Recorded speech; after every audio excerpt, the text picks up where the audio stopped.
Friends, unique just like you पे आज आप सबका स्वागत है। आज हम जानेंगे वसु बारस के बारे में, जिसे हम चौला बारस भी कहते हैं।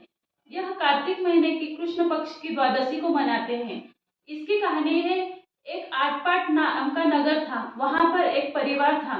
वहां पर सास को गाय बछड़े पालने का बहुत शौक था। वह किसान थे। तो एक दिन क्या हुआ कि सास खेत में गई और अपनी बहू से कहकर गई कि तुम गऊ मूंग का खिचड़ा बनाकर खेत में लेके आ जाना। तो बहू को सुनाई दिया। बहू के बेटे का नाम गंगू था और गाय के बछड़े का नाम मंगू था। तो उसे उसे सुनाई दिया कि गंगू मंगू का खिचड़ा बना के लेके आ जाना। तो उसने क्या किया, गंगू मंगू को पकड़ा, उसके बछड़े को पकड़ा और गाय के बछड़े को पकड़ा। तो गाय के बछड़े को पकड़ रही थी तो खुद का बच्चा भाग रहा था, खुद के बच्चे को पकड़ रही थी तो गाय का बच्चा भाग रहा था। ऐसे करके उसने जैसे तैसे दोनों को पकड़ा और दोनों को कूटा और उनका खिचड़ा बनाया। अब सास खेत में रास्ता देख रही थी कि बहू अभी तक खिचड़ा लेकर नहीं आई, इसे इतना लेट क्यों हो गया। उतने में सास को बहू दिखाई दी आते हुए।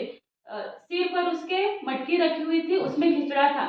जैसे ही बहू आ रही थी, उसके उस सिर के ऊपर पक्षी भिनभिना रहे थे। सास को लगा कि ऐसा क्यों पक्षी भिनभिना रहे हैं इसके मटकी के ऊपर। बहू जैसे ही पास में आई, सास ने पूछा, क्या हुआ बहू, तुमको इतना लेट क्यों हुआ आने में, और ये क्या हुआ, तुम्हारे सिर पर इतने पक्षी क्यों भिनभिना रहे हैं।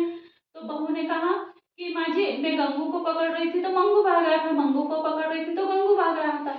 तो माँ ने कहा कि क्यों गंगू मंगू को क्यों पकड़ रहे थे बेटा। तो बोले, आपने ही तो बोला था कि गंगू मंगू का खिचड़ा बना के ले आना। तो सास ने कहा, मैंने गंगू मंगू का नहीं, गऊ मूंग का खिचड़ा बना के लाने को कहा था।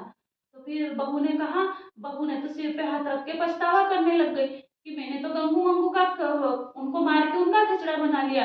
तो सास भी पश्चाताप करने लगी कि बहू, ये तूने क्या किया। अब फिर जैसे ही गाय आई घर में, तो उसके बछड़े को नहीं देखकर जोर जोर से चिल्लाने लगी। फिर उसका बछड़ा तो उसे गाय को दिखाई नहीं। फिर सास ने गाय से कहा कि हे गौ माता, हमारे से बहुत बड़ी भूल हो गई, मेरी बहू से बहुत बड़ी भूल हो गई। आपके बछड़े को और इसके बेटे को मार के इसने खिचड़ा बना लिया। आपके बेटे को भी जीवित करो और हमारे बेटों को भी जीवित करो, नहीं तो मैं मेरे प्राण भी यहीं त्याग दूंगी। फिर गौ माता ने क्या किया, अपने बछड़े को जीवित किया, एक पूंछ मारी तो उनका बछड़ा जीवित हो गया। वैसे ही माँ ने कहा कि आपने आपका बछड़ा तो जीवित किया, अब हमारा बच्चा भी जीवित कीजिए। फिर गौ माता ने एक पूंछ मारी तो उनका बच्चा भी जीवित हो गया। तब से सास ने कहा कि आज से हम गौ माता का पूजन करेंगे। ये द्वादशी को हम चौला बारस के रूप में मनाएंगे, वसु बारस के रूप में मनाएंगे और गौ माता की पूजा करेंगे। गौ माता को पूजते हैं। इस दिन सभी जवारी की रोटी और चौले की सब्जी खाते हैं। उस दिन गेहूं और मूंग नहीं खाते हैं और ऐसे करके उपवास करते हैं। शाम को गौ माता की पूजा करके उपवास छोड़ते हैं। इसी तरह से चौला बारस मनाते हैं। जय श्री कृष्ण। Thank you.